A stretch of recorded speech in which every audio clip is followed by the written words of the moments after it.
हाँ जी, तत्वार सूत्र में 8वें अध्याय में हम 25वें सूत्र पर चर्चा कर रहे हैं, जिसमें पुण्य प्रकृतियां कौन कौन सी है इसकी चर्चा हम कर रहे हैं यहाँ पर।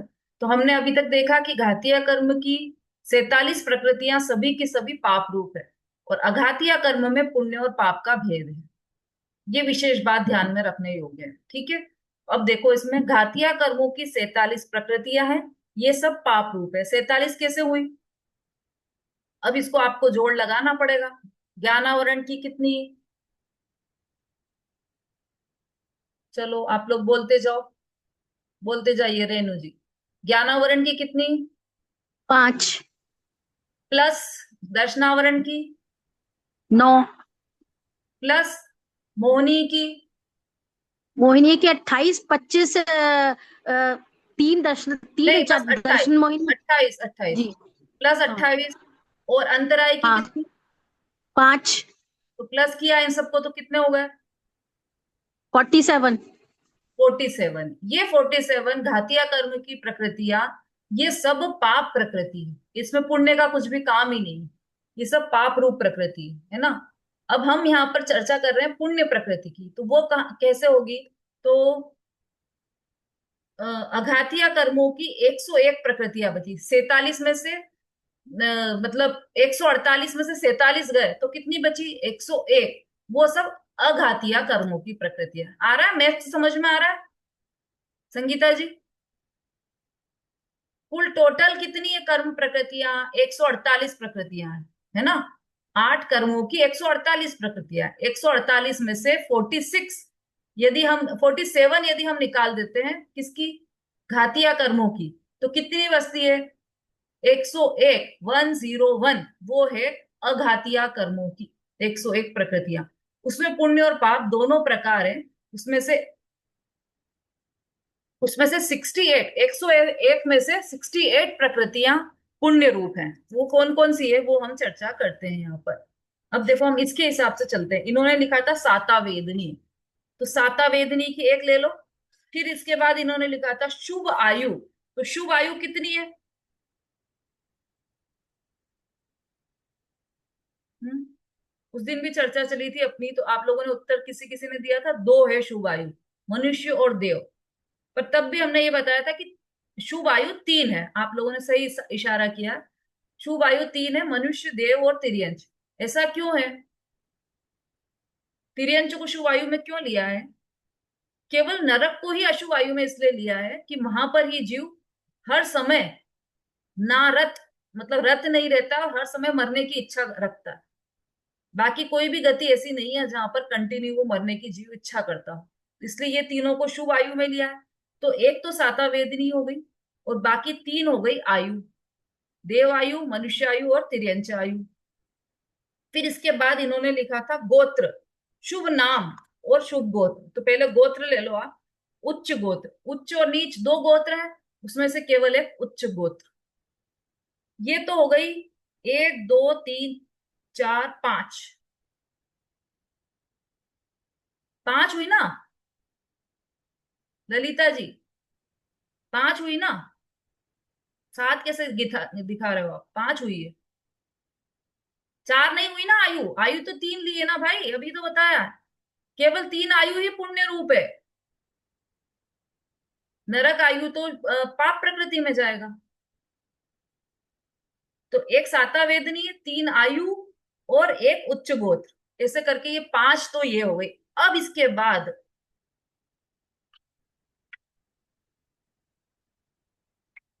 अब नाम कर्म की प्रकृतियां। नाम कर्म की प्रकृतियों में से सबसे पहले लिया है मनुष्य गति, मनुष्य गत्यानुपूर्वी, देव गति, देव गत्यानुपूर्वी।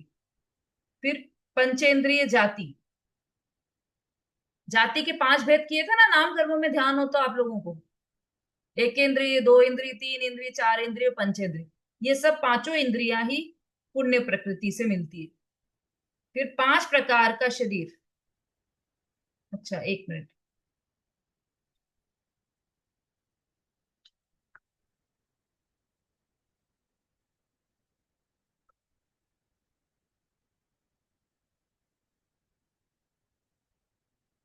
हम्म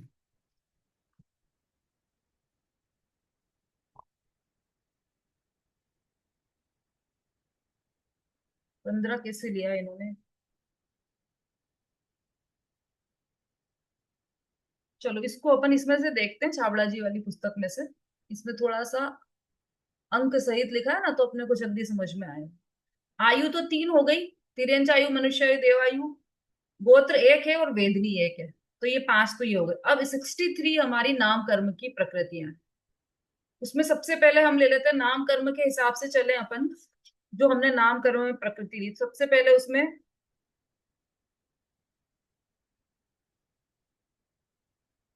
गति है। तो इसमें गति को तो 2 ही लिया है।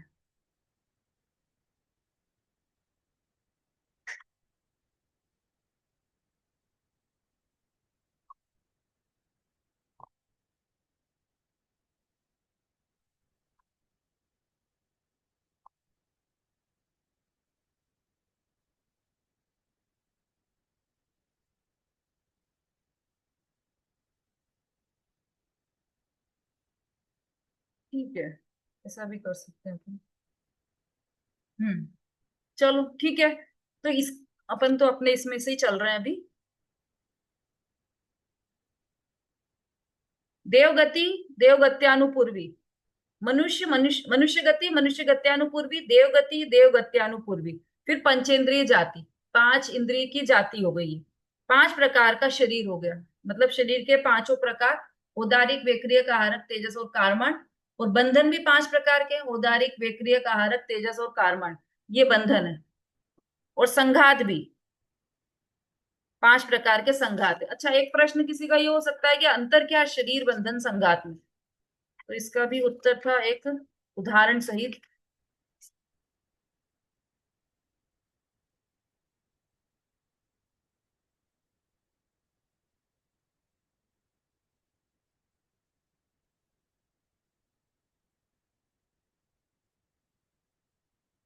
हाँ, जैसे शरीर तो ऐसा है कि जैसे ईंट जमाना।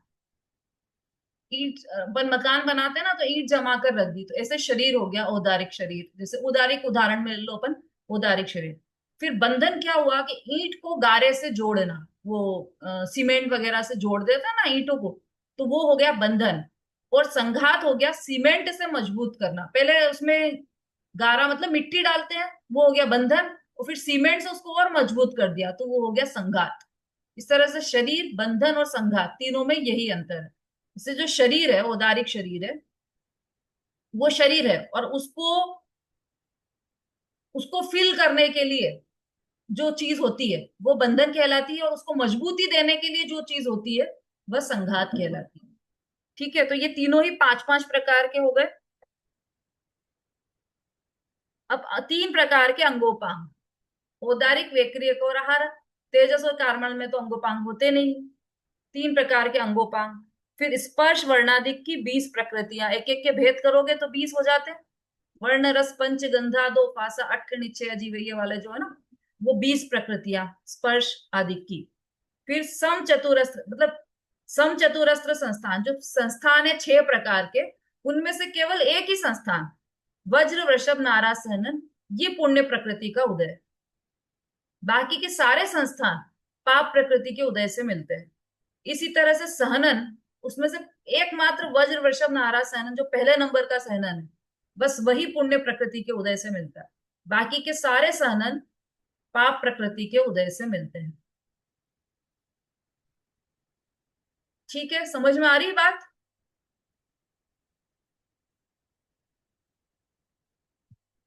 हम्म। कोई प्रश्न है क्या शोभा जी?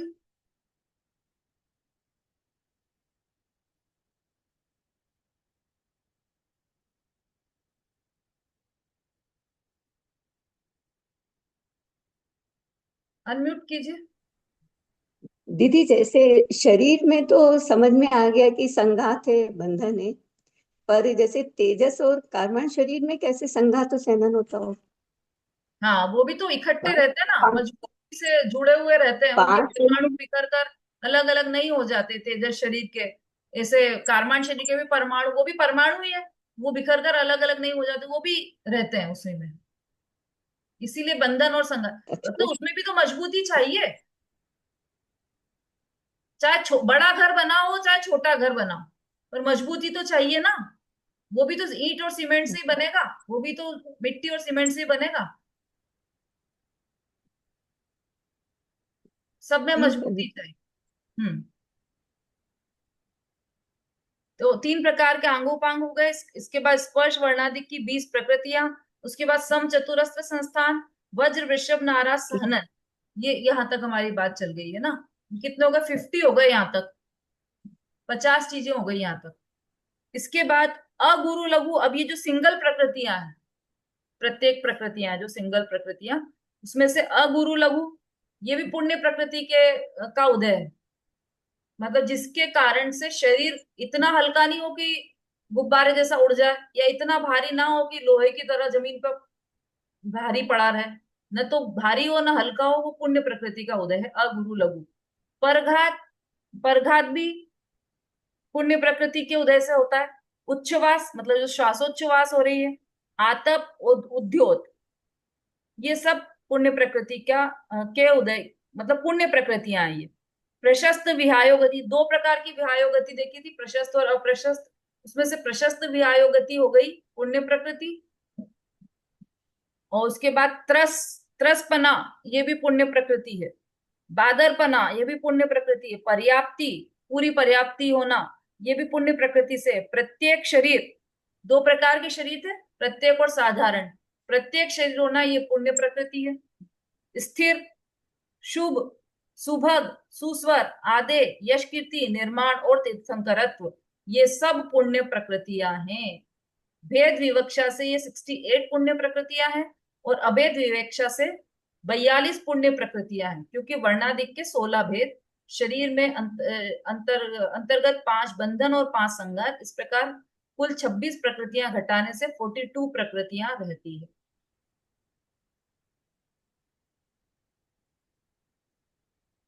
हम्म। ठीक है। पहले 11वें सूत्र में नाम कर्म की 42 प्रकृतियां थी, उसमें गति जाति शरीरांगोपांग के भेद नहीं बताए थे। पर पुण्य प्रकृति और पाप प्रकृति ऐसे भेद करने से उनके उपभेद आए बिना नहीं रहते। बताएंगे कैसे? उनके उपभेद नहीं बताएंगे, बताना ही पड़ेगा, क्योंकि पुण्य प्रकृति और पाप प्रकृति में तो उनको अलग अलग करना ही पड़ेगा।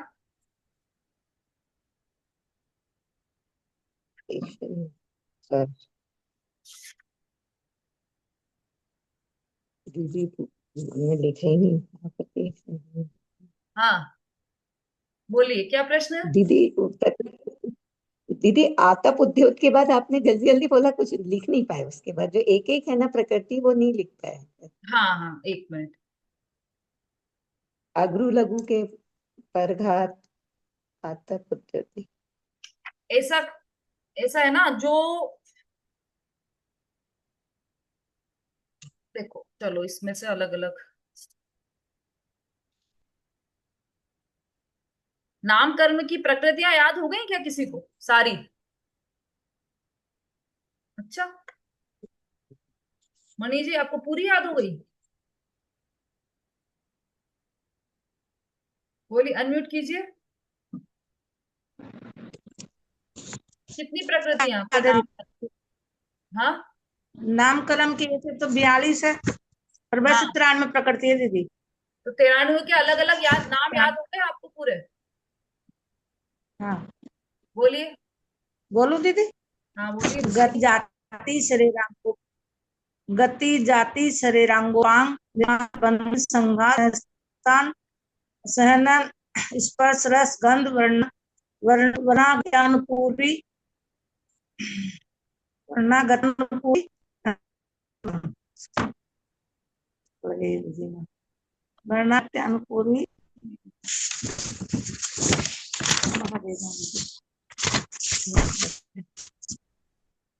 चलो नमिता जी। जय जैन दीदी। गति जाति शरीर अंगोपांग, गति जाति शरीर अंगोपांग, निर्माण बंधन संघात संस्थान सहनन, स्पर्श रस गंध वर्ण अनुपूर्व, अगुरु लघु, उपघात तपोक उपघात परघात तपोध्योत उच्छ्वास व्यायुगते, प्रत्येक शरीर प्रत्येक शरीर, त्रस, सुभग, सुस्वर, शुभ, सूक्ष्म, पर्याप्ति, स्थिरादि, यश कीर्ति, सेतराणि, तीर्थंकरत्वम च। सूत्र तो बढ़िया याद है पूरा। अब एक एक प्रकृति के नाम अलग अलग याद हैं क्या आपको? सेत्राणी की जगह अपन पूरे एक एक शब्द बोले, ऐसे याद है? दीदी हाँ, ट्राई कर सकती हूँ। बोलिए। गति, गति 4, हम्म जाति 5। अब एक मिनट रुकिए आप। हाँ, शोभा जी कहाँ है? हाँ देखो, आपने जो लिखे उससे आप मिलाते जाना। गति 4 है तो उसमें से 3 गति हमने इसमें ली है, शुभ 3 शुभ लिए ना। नहीं। आयु, आयु लिए। एक मिनट।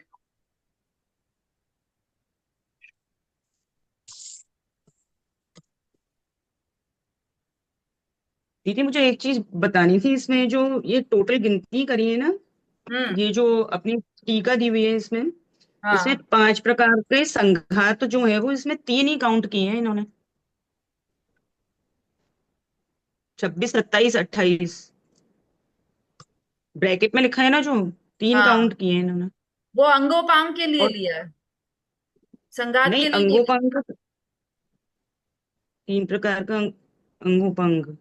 हम्म अच्छा ठीक है। ऊपर है ना उसका, तो 26 से 28 5 प्रकार के संघात हो गए ना वो तो।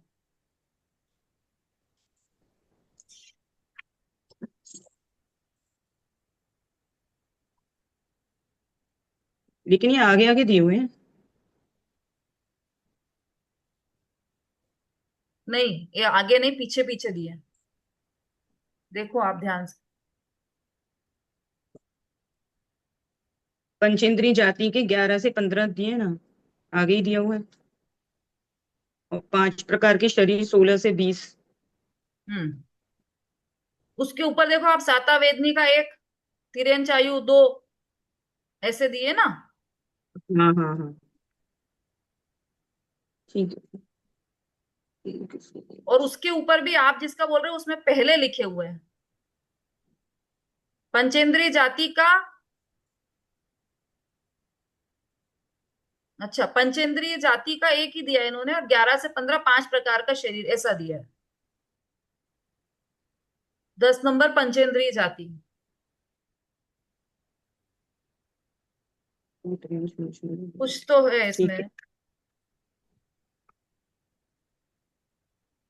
इन्होंने दो, ठीक है दीदी, इसमें पंचेंद्रिय जाति में 1 इसमें लिया है और 4 इन्होंने उसमें लिया है पाप प्रकृति में। हाँ, ऐसे ही लग रहा है। एक हाँ, ये मिनट। सबसे ऊपर नेक्स्ट पेज पे सबसे ऊपर पाप प्रकृति में 4 जाति लिए हैं इन्होंने। हम्म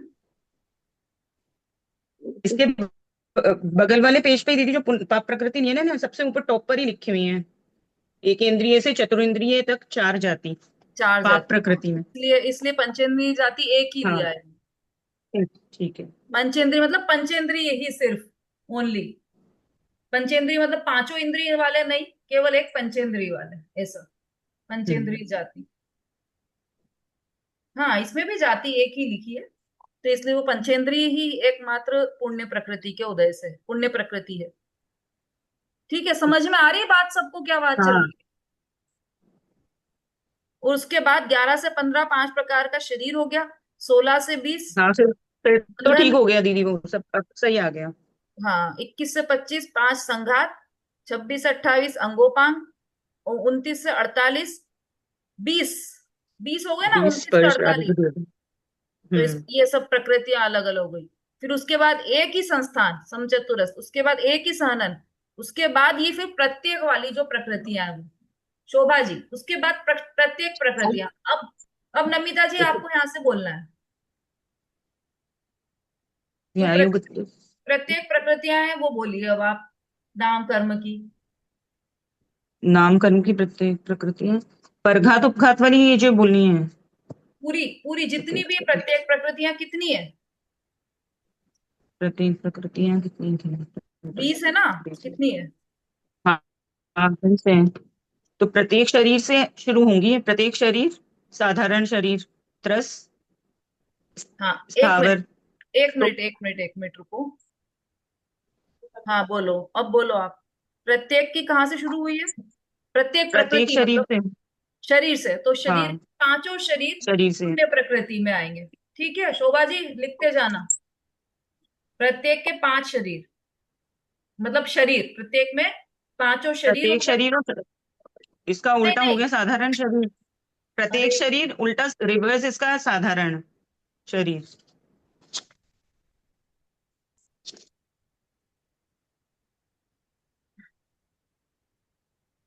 एक सेकंड, पहले तो ये देखो अपन की वो वहां में दिया है ना अलग से, प्रत्येक कितनी है।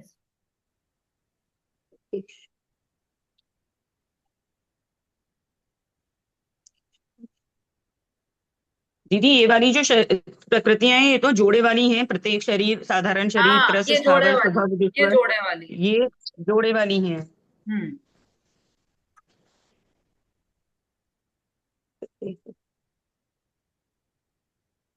और प्रत्येक में है निर्माण, अगुरु, लघु, उपघात, परघात, आतप, उद्योत, उच्छ्वास और तीर्थंकर। ये सब प्रत्येक प्रकृति है।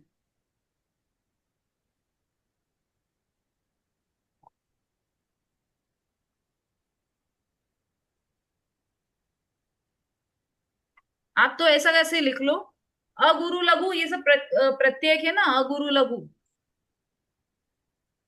हम्म, जोड़े वाली।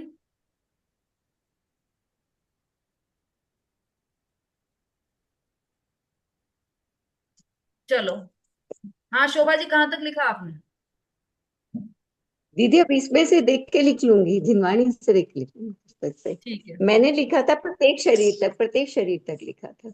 हाँ हाँ, उसके बाद स्थिर, शुभ, सुभग, सुस्वर, आदे, यश, कीर्ति, निर्माण और तीर्थंकरत, ये सब पुण्य प्रकृतियां हैं। मतलब कुल 68 पुण्य प्रकृतियां हैं। और स्पर्श के भेद नहीं करो तो 42 हो जाता है। इस तरह से ये सब पुण्य प्रकृतियां हैं। तत्वार्थ मणि प्रदीप में बहुत डिटेल में दिया हुआ है, उसमें से भी आप देख सकते, सेम ऐसा ही दिया है वैसे।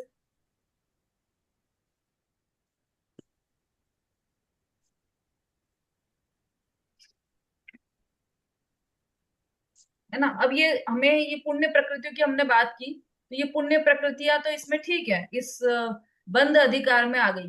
पर अगला सूत्र जो नहीं, जो 26वें नंबर का जो सूत्र है पाप प्रकृतियों का, वो तो ठीक है कि भाई बंध अधिकार में डाला है। पर 25वें नंबर का सूत्र बंध अधिकार में क्यों डाल दिया? ये तो पुण्य प्रकृतियां हैं। तीर्थंकरत्व तो पुण्य प्रकृति है, तो वो बंध अधिकार में क्यों डाल दी?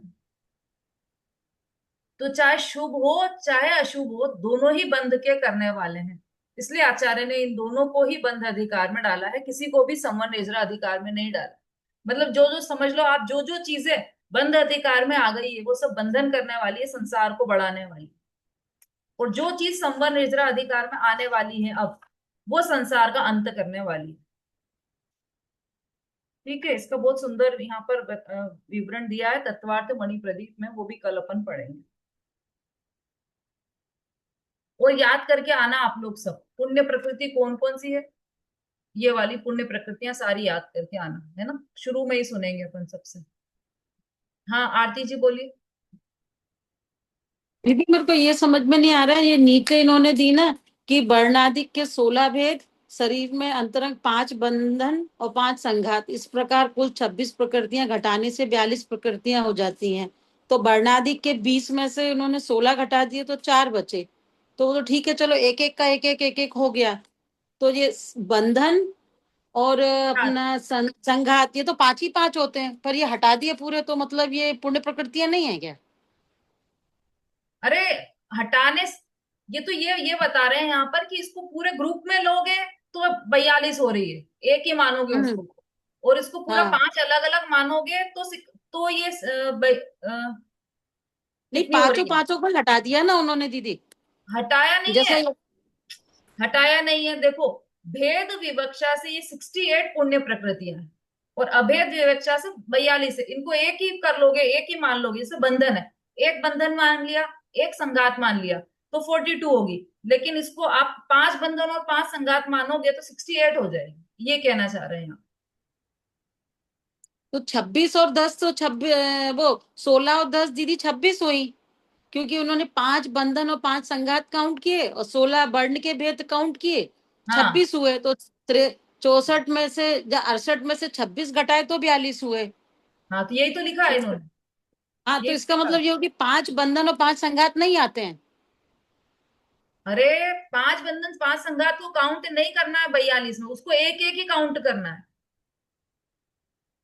यदि तो 42 बनती है, उसको आप 5 5 काउंट करोगे तो 68 बनेगी।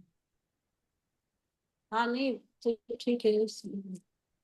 आप उसको अगर अलग अलग एक एक भी काउंट। कर अगर एक एक करेंगे ना दीदी तो भी ये मतलब फिर 44 हो जाएंगी, 42 नहीं होंगी। नहीं नहीं नहीं, जैसा लिखा है वैसा ही होगी। आप उसको लिख के देखना अलग से तो समझ में आ जाएगा। एक एक बंधन एक संघात लेंगे तो ही वो 42 होगी, नहीं तो फिर 40 रह जाएगी।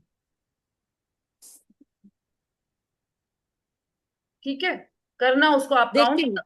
कॉपी ठीक पे है, लिखना आप तो पूरा क्लियर हो जाएगा। ठीक है। चलिए, समय हो गया अभी हमारा। आगे की चर्चा हम कल करेंगे। जा वाणी के ज्ञान से सूझे लोकालो, सो वाणी मस्तक नमो सदा देत हूँ। बोलिए जिनवाणी माता की जय। महान जैन धर्म की जय हो। आचार्य उमा स्वामी की जय। जय जय जय जिनेंद्र, जी को दीदी, जय जिनेंद्र। जय जिनेंद्र। और अपने तो ये मोड़ा इधर खेलते रहते तो पता नहीं चलती है, जय इसे जिनेंद्र। पता कि हमने